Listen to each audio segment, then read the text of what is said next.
This is Dave Meltzer with Entrepreneurs, the Playbook, and I have actually one of my friends, heroes, and now business associates, Marshall Faulk, Hall of Famer, entrepreneur, mentor, which falls into a lot of what you do business-wise, how you see being an entrepreneur. Thanks for coming on the Playbook. I think there's no better suited athlete that I've had to talk about Playbook to success, because your journey really, I think, parallels that of an entrepreneur. And starting all the way back before you went to San Diego State, you know, you're a guy that played kind of like our boy from Kansas City, every position, right? Quarterback, running back, DB. But yet, opposite of most, nobody really wanted you to play running back. They wanted you to play DB. Yeah, that was kind of the birth of what you hear now in college football called the athlete. They didn't have that position. So when I got recruited, when you saw me play on defense, I played cornerback, and that's it. But on offense, I was the quarterback. I could be split end. I could be flanker. I could be tight end. Like Bobby Bell. I was everywhere on the field. Then I returned kicks, returned punts. I kicked, punted. So I held for the kick. Right, right. So I did everything. So it was kind of hard for the evaluators to see what my worth was on offense. But one guy, Curtis Johnson, he was from New Orleans, coaching at San Diego State at the time. He's now the wide receivers coach for the New Orleans Saints. He's the guy who recruited me, and I remember what he told Coach Al Luganbill at the time. He was the head coach at San Diego State. He said, listen, I don't know what position he's going to play, but when you see him with the football, it's awesome. Yeah, and it was. I mean, I've watched you from your freshman year because obviously you played with a lot of my friends and you were the top of the top. But why I say it was entrepreneurial is that at such a young age, you had to vote for what you wanted in your life. And you and I both know when you're young, big-eyed, you know, it's a lot of pressure. That's why my business partner is Warren Moon, because everyone told him he couldn't play quarterback. Exactly. He actually had to go to Canada for 6 years to wait. You didn't have to wait, but still, that's a bold move, because San Diego State was not world-renowned in football. No, they weren't. And you were recruited by everyone to play other positions, but you believed so much in yourself that you did that. And I think that's what it takes. That's the difference in entrepreneurship between the guys I see that go out of business, that change jobs all the time, that are, you know, chasing dreams, compared to, because they're not voting for what they want. They truly don't have that conviction. What do you feel about conviction since that young age that made you say, you know what, I can do this? I was always different. and being different sometimes is just how you get things done. I came from the Desire Projects in the 9th Ward of New Orleans. And good food, but not good housing. And if I wanted to change something about myself, there was no way I could make that change by continuing to be the way other people were in my community. So I had to be different and try different things and explore different things. And I was up for it. I didn't have to go to LSU. I didn't have to remain in the South. I wanted to go to school. I was fascinated with business from when I was a kid. I tell this story to people, and they don't believe it at times. When I was 15 years old, I would go to the grocery store and deliver people's groceries to their car from when they came out of the store to their car. The money that I earned then, I would then go to the Superdome on game day and pay to get a rack. And I would sell popcorn, and that's how I got to watch games, because I couldn't afford a ticket. That's so good. So, you know, I've always had the mindset of being an entrepreneur. I love business. And when I was thinking about schools to go to, San Diego State did two things. They had a really good business program. They were top 5 in business. And they said I could play the position I wanted to play. And I'm like, you know what? Pick one, they said. That's it. Like, what else do I need? I don't need it to be a big school, because for me, football wasn't my end-all, be-all. I knew that getting an education, learning how to grow myself as a businessman, and having an opportunity. And I always, if you want to be in business, you better go to school in a city that you can live, so now you can use the resources from college to get in business. And that's what That's what I've done. I live in San Diego now. Of course, and so do I as well, for great reasons. But I think that's a really important point. People ask me now because I went to college to play football, and unlike you, I couldn't play every position, nor was I very good. So I had like a very short list of Division III and Division II schools to go to. But I knew I was going to go to graduate school, so I tried to pick the best academic school that would get me into. And I went to graduate school in Tulane. But people always ask me if I had to do it again. Now that I'm an entrepreneur, I would have went to the school like San Diego State or USC because that's where I do business and I know my personality. I would have built so many more relationships than 1,500 people at Occidental. And luckily I've been able to overcome that. But to that matter, where you're focusing your life now, you Hall of Fame, you've done everything in football. So this is not a football show. I'm not going to brag about all your awards, even though I'm a football fan. But what most impressed me is how we kind of connected on the business side is that we're both interested in transitioning not just athletes, but executives and people and empowering them with not only financial literacy, but with economic opportunity. And that's really the business that you're in. You're educating a whole bunch of famous athletes, not famous athletes, but also just young entrepreneurs and business people. Hey, there's an extraordinary opportunity to build your own business. I'm Marshall Faulk. Let me help you with the character that I have, the discipline that I've learned, but also the business acumen. Build your career. And I haven't met anyone of all the Hall of Famers, all the athletes that have such a clear vision of how to everyone has these great ideas of transitioning athletes, especially agents, but you really put your force in practice. You're building a huge business after 1 year, helping people build their own businesses. People are people. I don't care what level you're at. We all have the same mental blocks, mental hurdles, and those, let's say those dreams and thoughts and desires of what we want to be. Sometimes you can write it on paper and you then don't know how to implement it or how to roll it out, as we say in the business. All of that that's always been a thing for me that I've been good at, regardless of what I wanted to do, when I wanted to do it, the vision I had, the time frame in which I wanted to create it, how to not just create things but implement them.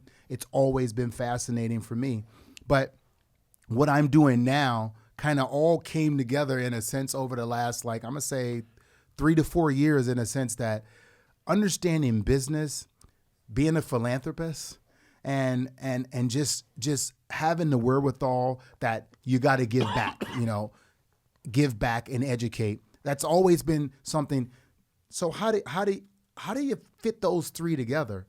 And when I was introduced to World Financial Group, Transamerica, and all that they do, it took me about a year of meeting with people and talking about different things within the company, because I value my name and my likeness. And when I do something and I take it to people, they understand that I've done what I needed to do in order to make sure that it's what it is. And when they get involved, that it's something good. So when I started to investigate into World Financial Group and all that it is, when you Google something, you're going to find something good and you're going to find something bad. And I always tell people, if you Google something or someone and you find nothing at all, don't get involved. Don't get involved. I mean, someone's going to have an opinion about it some way or the other. But for me, once I started to understand the platform and all that it does and all that it allows you, it fit with me. It fits me, my brand, what I'm about. And it gives me a platform, in a sense, to not just go out and tell people what to do, but provide a landing place for them to create what they want to create and help people and change lives, empower people, educate people, and do all the things that will allow them to do the most important thing to most people, which is provide for their families, make sure their family is secure, make sure that they're secure, make sure that in life they get to live a good, happy, prosperous life. That's what we all want to do. It's interesting because as it parallels from being an athlete to a brand as an athlete to a brand as a business, coming from the social media side, I agree with you. always going to be people, I had Jordan Belfort on this show.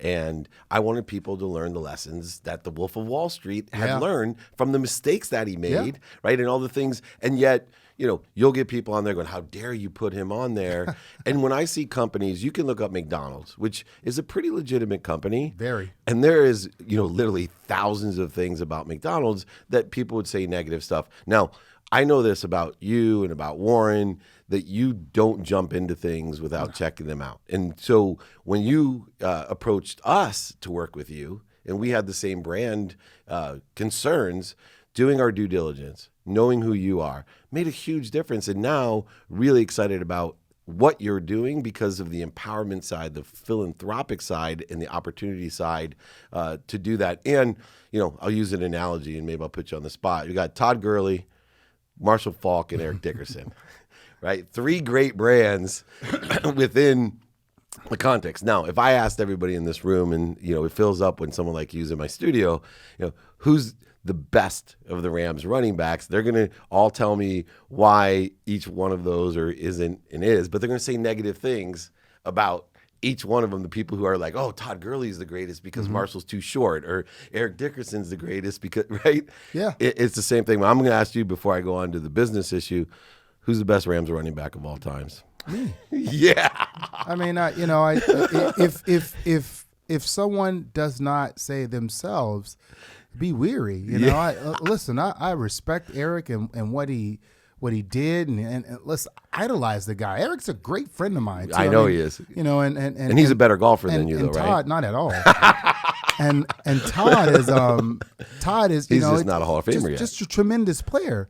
But his book, his work hasn't been is not completed. Yeah. He still has an opportunity to rewrite everything and do everything and change everything.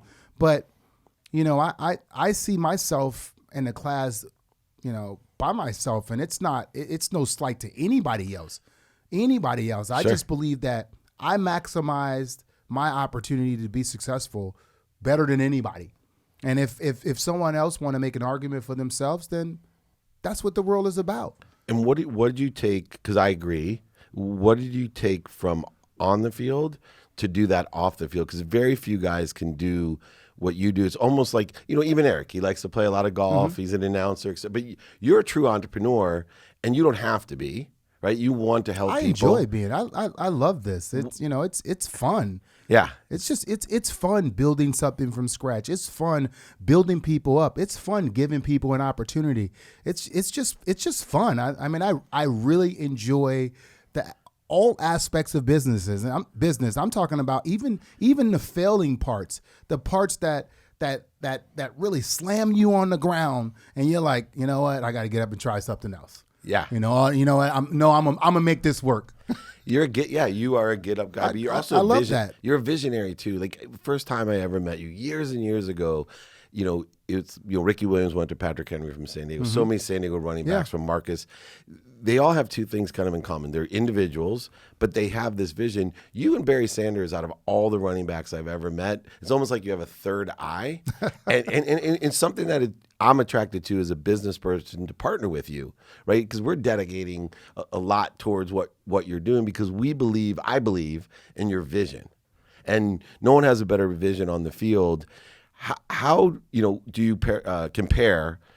Scoring the game-winning touchdown and winning that Super Bowl, or something off the field? A lot of athletes can't, register anything of excitement.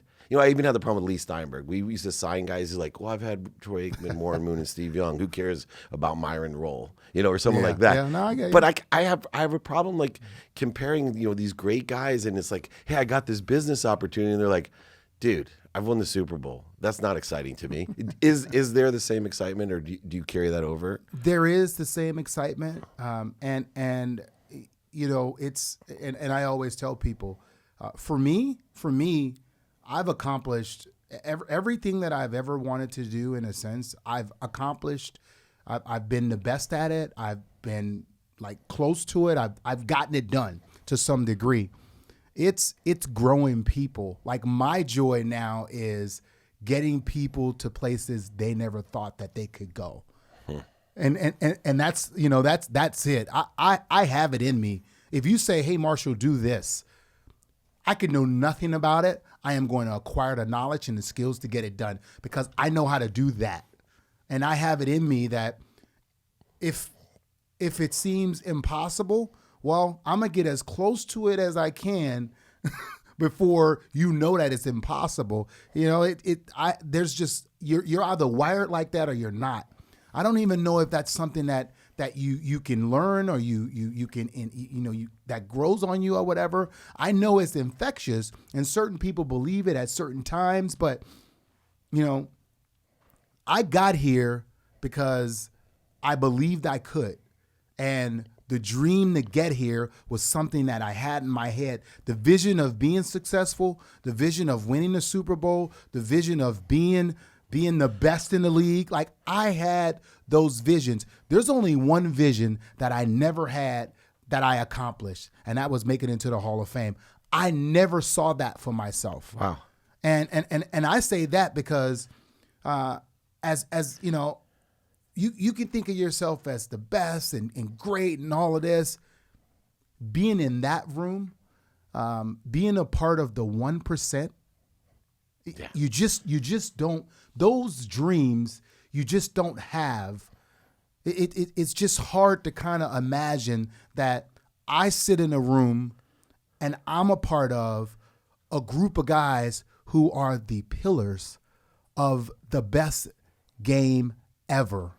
Like, you just, that it's incredible. You winning a Super Bowl, playing in NFL. It's like being Jeff Bezos. Yeah, like scoring a touchdown, all of that stuff. MVP. You could dream that. That's dreamable. But to know that 50, 100 years from now, I am not going to be here, and some kid or my great grandkid is going to be like, that right there. Forever. That's your grandfather. That's your great grand. You know what I'm saying? Like, oh, I do. You are not guaranteed to be remembered. I'm guaranteed to be remembered and associated with this game.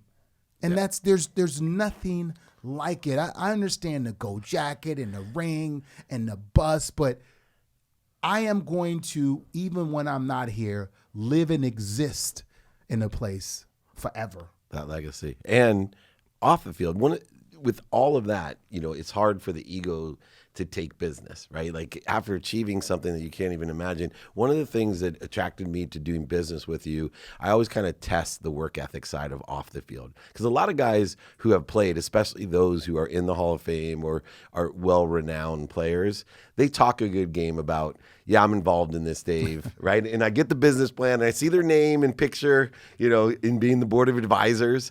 And then all I get is crickets. Right? And with you, I just have to point this out to the playbook, is that I've never had a Hall of Famer that I've done business with text me consistently going, hey, when are we going to get back on the phone? Hey, Dave, when are we going to do this?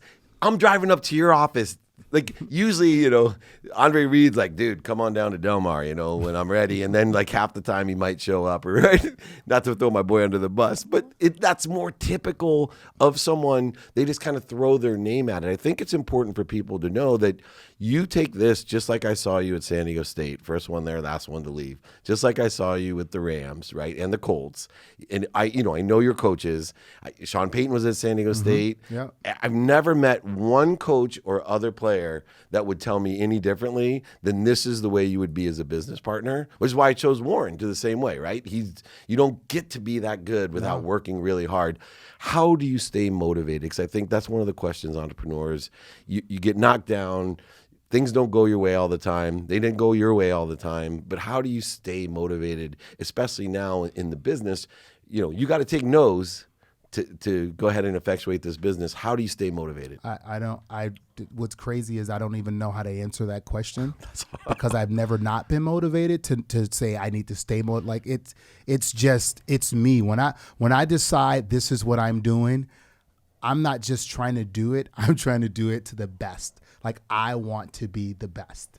And I mean, you live by my motto: enjoy the persistent, consistent pursuit of your potential. Yeah, that's it. And if I get knocked down, then it's like I know I'm not staying down. Yeah, and it's not personal. I didn't fail. You know, it's like let's a new approach at it. Yeah. It's all perspective and how you look at it. And I consider myself, you know, we all consider ourselves leaders, you know, and I'm like, what kind of leader are you? I lead from the front. You know, I'm not the guy in the back saying charge, but I stay back here. You know, right. The man in the mirror. Exactly. I'm the guy in the front saying charge, hitting it first. Yeah. And that's just how I approach things. And I no disrespect on people whom do it any other way. Who had Lorenzo Neal in front of them? It works for, you know, some people it works for them. That's how they operate. Yeah. But for me, I lead from the front. Like, I'm not just going to tell you what to do. I'm gonna show you how to do it. Like, yeah. If and you put work, the effort in. if you're working with me, or for me, like, I am challenging you to outwork me. Like, that's just what it is. Like, can you outwork me? Can you put more hours in me? Can you get more done in a 24-hour day? You know, I bet you're going to sleep more than me. I know that. But I got a challenge. Maybe just, you and I. You know, who could be more productive and successful, Dave Meltzer or Marshall Faulk? It is what it is. You sit I down live with by me, that, man. Like, this is the longest you'll see me not touch my phone, you know, because something's going on right here that I need to respond to. That's awesome. All right, last question. There's a certain type of individual, right? We're looking to help people, to elevate others, to elevate ourselves, to create wealth, to help people and have fun. I think that's a good synopsis of the business. What type of person would you love to see join our team? What characteristics are we looking for? I'm gonna say, if there's a word, it's driven.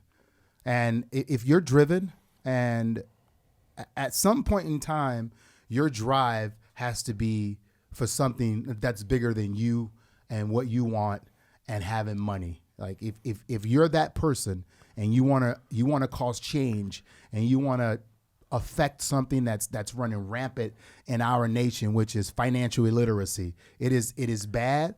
Not only is it bad, people ignore it. They don't want to talk about it. They don't want to hear about it. They're afraid of it. They really think that they're going to work forever and then die.